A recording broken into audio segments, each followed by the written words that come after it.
Bonsoir à tous dans l'actualité alsacienne de ce mardi 30 avril. Avoir un clown comme professeur, c'est l'expérience atypique vécue par des collégiens de Célestat. Nos journalistes les ont suivis le temps d'un cours. Un fauteuil roulant motorisé et tout-terrain, il s'agit du Magix. Fabriqué à Betschdorf, l'entreprise familiale New Live cherche à conquérir la capitale à la foire de Paris. Et la 16e édition de l'Europe en fête commence ce week-end à Strasbourg. Les festivités prennent une résonance particulière à quelques semaines des élections européennes.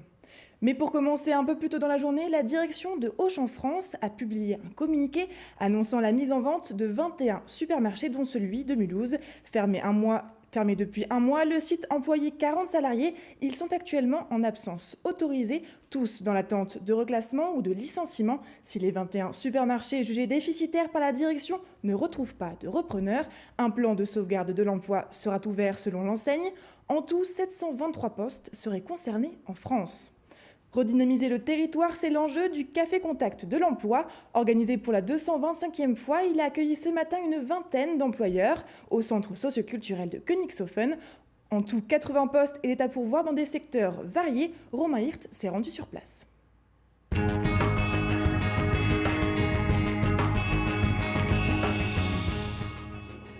Discuter autour d'un café pour recruter. C'est le concept du Café Contact pour l'emploi, imaginé il y a 13 ans à Strasbourg.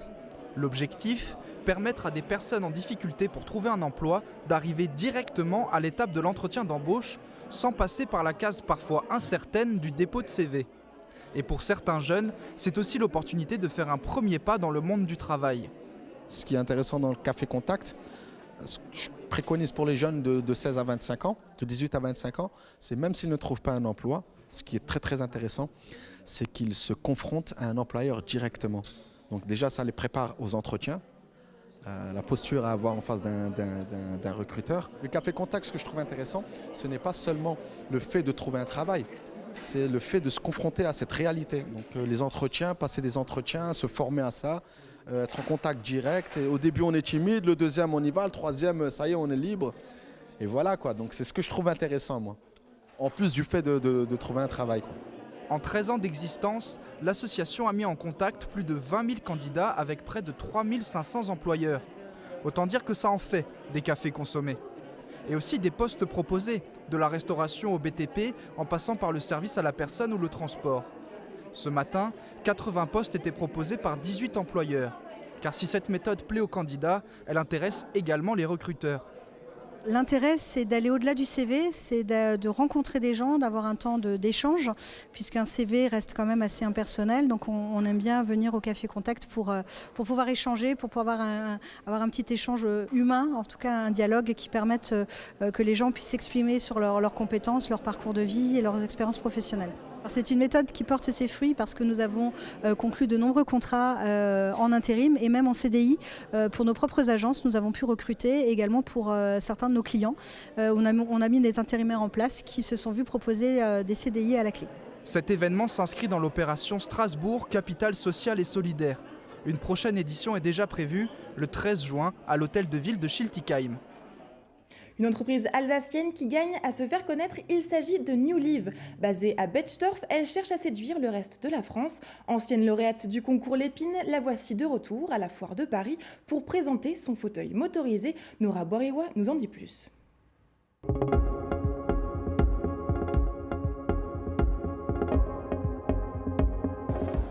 Il franchit tous les trottoirs jusqu'à 14 cm et permet à son occupant d'atteindre les étagères sans effort. Ce fauteuil roulant multifonction appelé le Magix a remporté en 2010 le concours Lépine, un bon coup de pouce qui a permis à l'entreprise familiale de se développer rapidement. 9 ans après, elle est réinvitée dans l'espace hors concours pour faire sa promotion.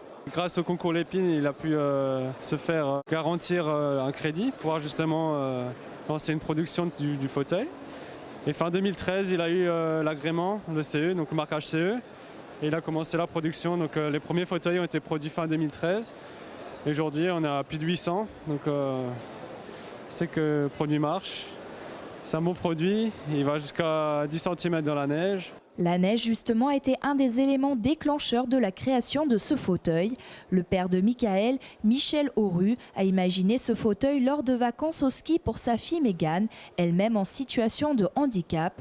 Les premières Magix ont été assemblées par l'Association des paralysés de France à Illkirch. Et depuis 2 ans, l'entreprise New Life a été créée à Betschdorf et emploie notamment des personnes souffrant de handicap. C'est souvent compliqué pour certaines personnes justement de trouver du travail dans ce domaine-là. Il y a beaucoup d'entreprises qui sont réticentes et nous on voulait vraiment que ce soit un plus pour notre entreprise et on trouve ça normal que ce soit des personnes en situation de handicap qui fabriquent ce fauteuil. Ma sœur aussi fait partie d'entreprise, elle travaille du lundi au mercredi le matin et elle aide aussi un peu au développement du fauteuil. Le fauteuil roulant Made in Alsace s'exporte déjà en Europe et bientôt aux États-Unis. RGDS, partenaire des Alsaciens qui s'engagent. Et autre univers maintenant, celui du théâtre, mime, expression corporelle. Ils n'ont pas encore de nez rouge, mais ces collégiens apprennent à jouer au clown. À Célestat, des ateliers de cirque contemporain permettent à des élèves de découvrir de nouvelles disciplines et un autre moyen d'expression. Romain Hirt et Fanny Kunz. Venir à l'école pour faire le clown. C'est à cet exercice improbable que se livrent des élèves du collège Jean Mantel de Célestat. Au programme, la découverte du cirque contemporain. Ici, le seul outil, c'est le corps. L'occasion pour ces élèves de 6e d'apprendre à inventer une histoire sans accessoires. On fait des sketchs, des scènes sur un thème qu'on nous a imposé et on est censé, on doit faire des portées, des danses et mimer. C'est cool, je veux dire, c'est chaleureux, il y a du monde, c'est bien. On peut partager des moments.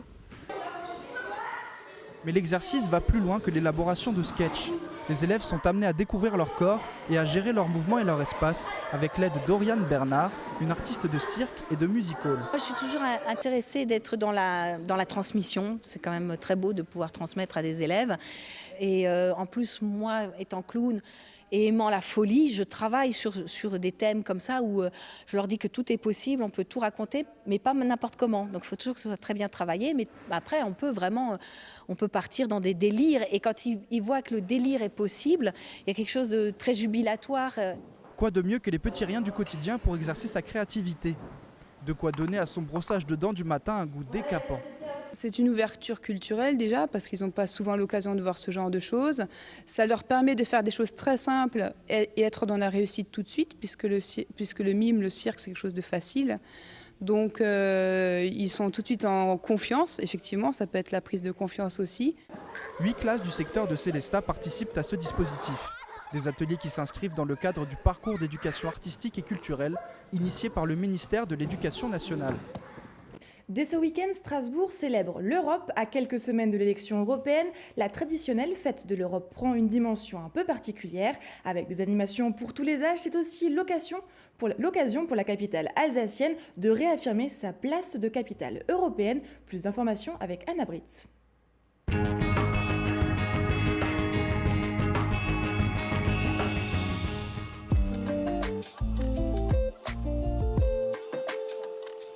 Bleu et jaune, Strasbourg s'apprête à célébrer l'Europe.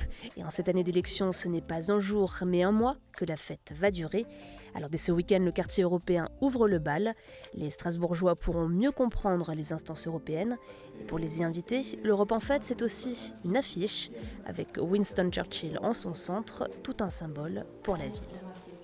Le 12 mai 1949, il a prononcé son fameux discours à le balcon de l'Aubette en français, où il a rappelé, avec force d'ailleurs, que les défis en Europe existent, mais que nous devons les affronter, nous devons les relever, car c'est notre avenir commun qui est en jeu. L'essentiel, c'est d'être ensemble autour de valeurs et autour de cette Europe de Strasbourg qu'on aime beaucoup, c'est-à-dire une Europe citoyenne et une Europe humaine.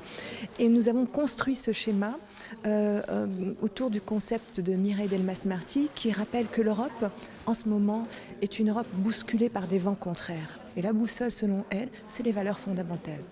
C'est la solidarité, c'est la dignité, c'est l'hospitalité et c'est la créativité. C'est ce qu'on a essayé de traduire sur ce week-end festif, créatif, culturel et solidaire. Samedi, les jeunes organiseront l'Erasmus Day pour mettre en avant le programme d'échange européen. Et en prime pour ses 70 ans, le Conseil de l'Europe ouvrira ses portes le 5 mai, tout comme le Palais des droits de l'homme. Le Conseil de l'Europe est le socle de la construction européenne. Rappelons, c'est la première organisation qui est vouée à la cause de la construction européenne. Donc je pense qu'effectivement, c'est une manière d'intéresser les Strasbourgeois et d'une manière plus générale les citoyens à la grande Europe, à la construction européenne, à ces projets communs qui nous unissent depuis déjà 70 ans. Et le Conseil de l'Europe est extrêmement attaché à sa ville et à son État hôte. Et donc c'est une manière de remercier les Strasbourgeois pour leur soutien tout au long de ces 70 ans.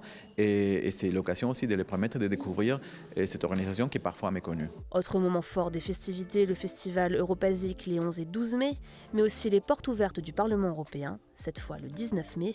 Et en vue des élections européennes le 26, une exposition leur est dédiée.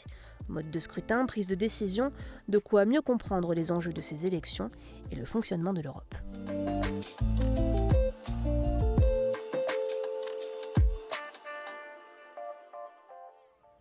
Demain, nous serons le 1er mai, l'occasion de bénéficier d'un jour férié, mais ce sera aussi l'heure du traditionnel défilé syndical. Dans un contexte social tendu, après 24 semaines de mobilisation des Gilets jaunes, beaucoup appellent à la convergence. À Strasbourg, Colmar et Mulhouse, le départ des cortèges est prévu aux alentours de 10h. Et on termine ce journal avec l'image du jour, elle est signée Anna Britz. L'image du jour, c'est cette carte de Strasbourg, avec 3 points. 3 points qui cristallisent les débats aujourd'hui. 3 points où la mendicité sera interdite par arrêté municipal. Une décision prise par Roland Ries, et c'est une première à Strasbourg depuis son élection à la mairie en 2008. La place du Marché Neuf, la place du Temple Neuf et la rue des Grandes Arcades sont concernées jusqu'au 30 septembre, puis du 23 novembre au 31 décembre de 10h à 20h. Une décision saluée notamment par l'association de commerçants de la ville et des riverains qui se mobilisent contre la présence de personnes qui cherchent à contrôler le stationnement sur ces places. Mais cet arrêté fait débat jusqu'au sein de la majorité municipale, considéré comme stigmatisant par certains élus. D'autres appellent à attaquer l'arrêté au tribunal administratif. Syndicats et associations dénoncent également une chasse aux exclus. La FSU du Bas-Rhin demande sa suppression. Quant à Strasbourg Action Solidarité, une association d'aide aux démunis, elle exprime sa stupéfaction. Un bilan sera tiré avant l'été.